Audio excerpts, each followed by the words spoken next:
What do you make of the miracle stories? What do you make of them? How, in our scientific world today, can we accept these miracle stories? We live in a scientific and technological age, and so we look for causes and effects in life all around us. If we're puzzled about something, we go on investigating, expecting in the end to come up with an answer. And science has led us to think of the universe as a rational structure. And our duty is to find out the laws which govern it, and then act accordingly. If it did not proceed in this orderly fashion, for example, if gravitation did not always work, but sometimes when articles were dropped, they did not fall to the floor, but sailed up to the ceiling instead, how could we proceed with normal living? Stories about miracles, therefore, cannot be accepted as factual. They are unscientific, we say. Strange as it may seem, this is less of a problem now than it was in the 18th and 19th centuries. That was the age when the discovery of evolution put paid to the older and time-honoured belief that everything in the world was just as God had willed it and created it. The principle of natural selection showed, on the contrary, how forms of life develop and are shaped in reaction to their environment. And all the development is according to unvarying and consistent laws of behaviour, able to be studied and catalogued scientifically. And if there is a God, he created the world as an interlocking mechanism and set it going to work as if it were on its own. He or she did not interfere. It's not surprising, therefore, that the concept of miraculous intervention was exceedingly suspect. This, I said, was in the 18th and 19th centuries. It was called the Age of Enlightenment.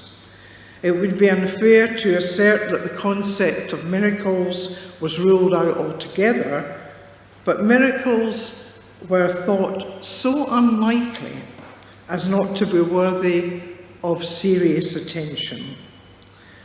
But you know, modern day science has moved away from this fixity in the universe, and quantum physics speaks of a principle of indeterminacy, of a random element. We cannot know what will happen in all circumstances, and a greater degree of humility therefore exists among scientists than formerly was the case. This does not mean, of course, that the problem of miracles in the Bible has gone away. What it does point to is a greater degree of openness, not least on the part of some scientists, to try and understand them. Now, as you're aware, there are different categories of miracles in the Gospels. First of all, there's the healing miracles, such as Jesus curing a leper, a deaf mute, or a case of paralysis. Perhaps today we can accommodate these in our thinking without too much difficulty. Psychosomatic medicine has shown us how the interlocking of mind and body exists in the human frame. An illness is once reckoned to have a physical cause may now seem to originate in the mind. And there has grown up a recognition of the healing powers which some strong personalities possess and exercise in such cases. And Jesus was an exceptionally strong personality. The intense way in which he looked at people was in itself an indication of this. And the sick people he encountered in Galilee and Judea, mostly humble and uneducated, would have known nothing of these subtleties about the human frame. They would have no better word for the healing that had come to them through the hands or words of Jesus than miracle. Excuse me. We can accept then that these healing miracles, so-called, did or could have taken place. But then there are the nature miracles, so-called. 3 particularly stand out: the turning of the water into wine, the stilling of the storm on the Galilean lake, and the feeding of the 5,000. Clearly, our knowledge of psychosomatic medicine does not help there. Water cannot be changed into wine in the course of a meal. Storms and raging water cannot be quelled by the use of the words of command. And matter, be it loaves or fishes, cannot be created, or for that matter be destroyed. And so we were taught in our first lesson in chemistry. So how shall we accommodate ourselves to these miracles? By rationalizing them perhaps? The turning of the purification water standing at the wedding feast into wine, perhaps as an allegory of the richness of the Christian gospel, replacing the purification rites of the Jewish religion. The stilling of the storm happened perhaps because the boat carrying Jesus and his disciples drifted around a headline into slack water, shallower water, out of danger.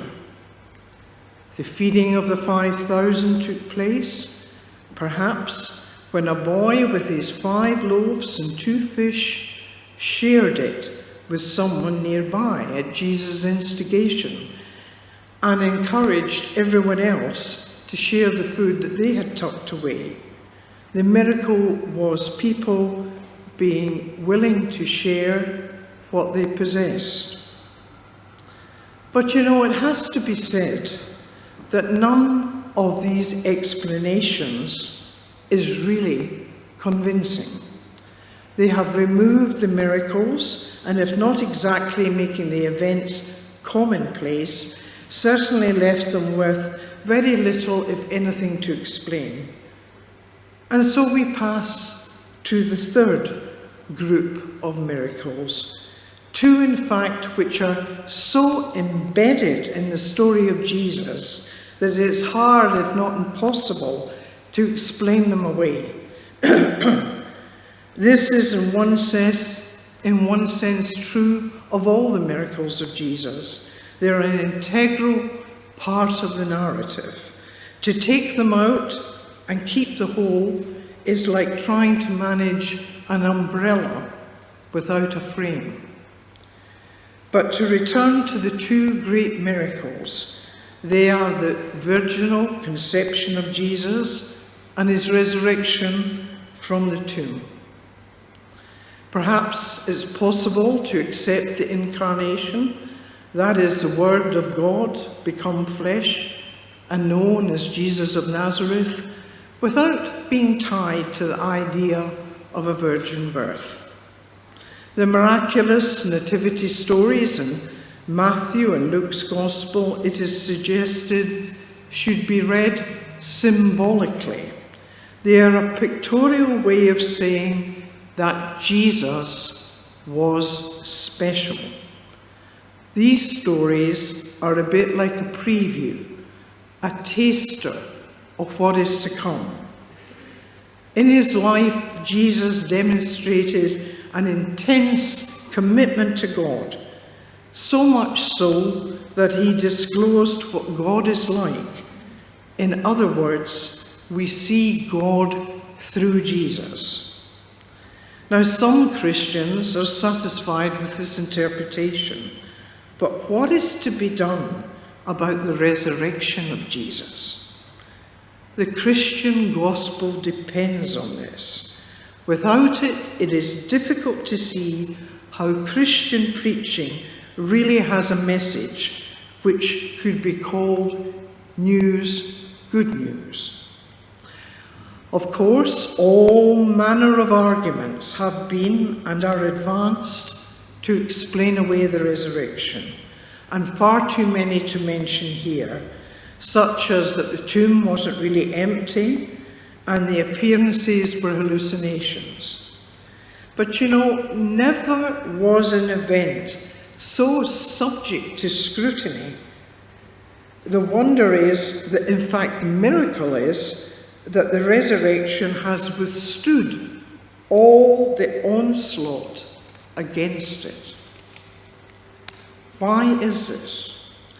It is because the followers of Jesus continued to experience him after his death.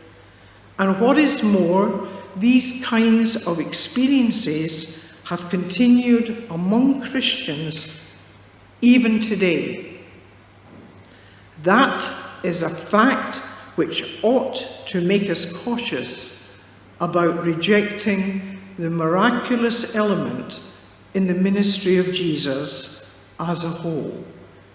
Miracles are apparently an integral part of the story.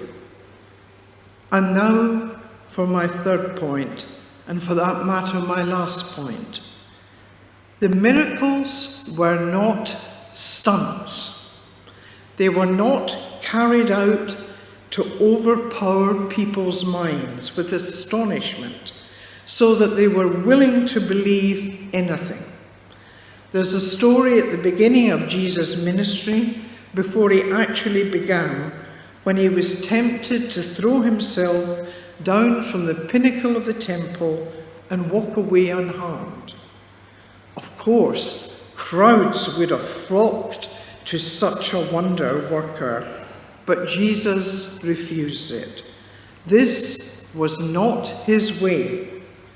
And on the cross, at the end, his accusers taunted him with an offer. Come down from the cross, and we will believe you. But he did not. No, the miracles of Jesus were not stunts. They were what John, in his gospel, calls signs. Signs of who Jesus really was. It's important to remember that they are signs of who Jesus really was. You may remember that in the story of the storm on the Galilean lake, which Jesus stilled, if he did, the question was asked by his disciples in the boat on the now calm water, who then is this that he commands even the winds and the water, and they obey him? Who then is this? And this is the right question to ask.